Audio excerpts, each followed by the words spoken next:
కొరింథీ సంఘంలోనే ఏముందంటే ఎక్కువగా భాషల గురించి, ప్రవచన వరాల గురించి, కృపావరాల గురించి, ఈ యొక్క ఎంఫసిస్ ఆన్ కెరిస్మాటిజం గురించి ఎక్కువ ఎంఫసిస్ చేస్తూ ఉన్నారు.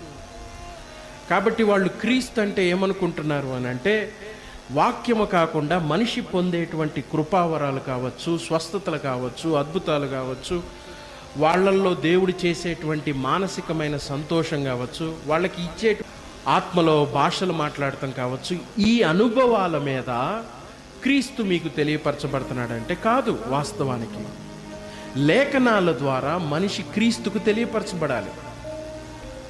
సంఘములో ఇవి ఎక్కువైనప్పుడు దెర్ ఈజ్ నో వేరే ఆత్మను పొందే అవకాశం ఉన్నది.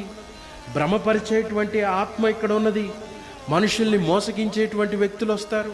వేరే క్రీస్తును కూడా ప్రకటించే అవకాశం ఉంది. మరి ఎలా తెలుసుకుంటారు? Simply by going back to the word of God. దేవుడి వాక్యమును బట్టి ఇదిగో ఈ క్రీస్తును మేము తెలియజేస్తున్నాం. ఈ క్రీస్తు మానవుల పాపము నిమిత్తం మరణించిన వాడు, ఆయన తిరిగి లేచాడు. నా పాపములు క్షమించబడతాయా, నాకు నిత్యము దేవుడితోటి సమాధానం పొందుతానా అన్నది ఆ ప్రైమరీ ఎంఫసిస్గా ఉండాలి. లేఖనాల్లో ఉన్న క్రీస్తు మానవుల్ని దేవుడితో సమాధానపరచడానికి వచ్చాడు. కొలసీలకు రాసిన పత్రిక అందుకే చదివాం. 1వ అధ్యాయం 14వ వచనంలో ఆయన అన్నిటికీ ఆది సంభూతుడిగా ఉన్నాడు. ఆయన మరణము ద్వారా మనల్ని దేవుడితోటి సమాధానపరిచాడు. We are in peace with God. ఈరోజు దేవుడితోటి మనం సమాధాన పడ్డాం. ఇప్పుడు దేవుడితోటి సమాధాన పడ్డామనుకో, నీకు చీకటిలా కనపడదు. రాత్రిపూట ఎలా కనపడుతుంది అంటే, దేవుడు దీన్ని అస్తమయం చేశాడు, ఇది సృష్టిలాగా ఉంటుంది. ఆ చీకటికి నువ్వు భయపడవు.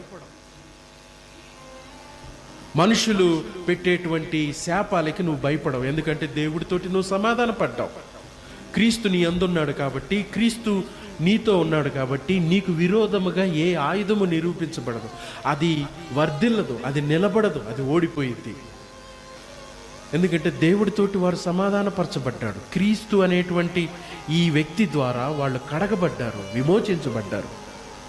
కాబట్టి మానసికంగా దుఃఖం వచ్చిందా, ఈ లోకంలో మనుషులు ఏదైనా కలుగజేశారా, నేను భయపడను. దేవుడు నా పక్షాన ఉన్నాడు అని ఉంటాను. నేను అన్నిటినీ క్రీస్తుని బట్టి చూస్తూ ఉంటాను.